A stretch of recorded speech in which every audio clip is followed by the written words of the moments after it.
I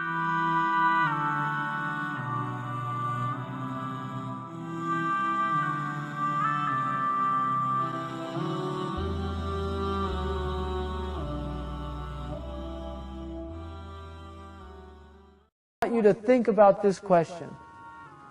وَالَّذِينَ آمَنُوا أَشَدُّ حُبًّا لِلَّهِ.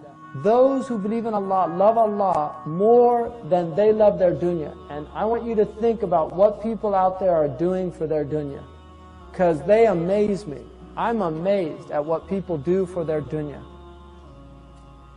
And you have to ask yourself, if you're doing 1/10 for your akhirah, what they're doing out there for their dunya. 1/10. Just 1/10. Because they're working 10, 12 hours a day, amassing all these goods, learning about them. Seriously, go to the bookstore and just look at the dummies books. People learn about the most bizarre things because they're interested in them. They like them. They'll learn all about Java, if that's even a language that I don't even know anymore. But they'll go and they'll learn Java because they want to program computers.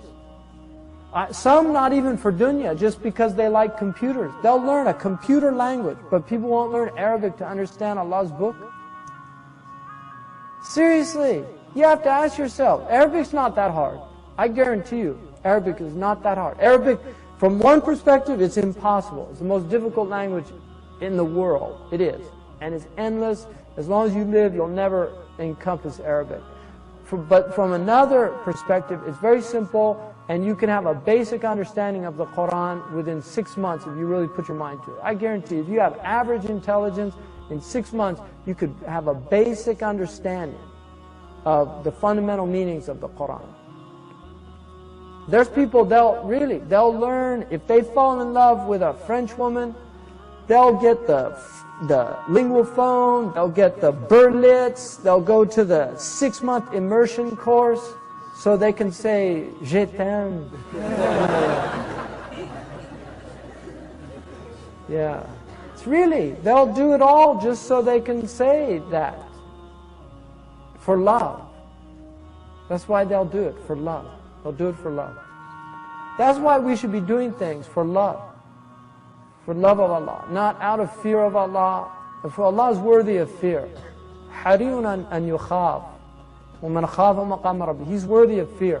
But even the fear of Allah should be rooted in love. It's like the fear that a child has in upsetting the parent. It's not really rooted in pure fear. It's actually from love. They love the parent so much, they're afraid of upsetting the parent.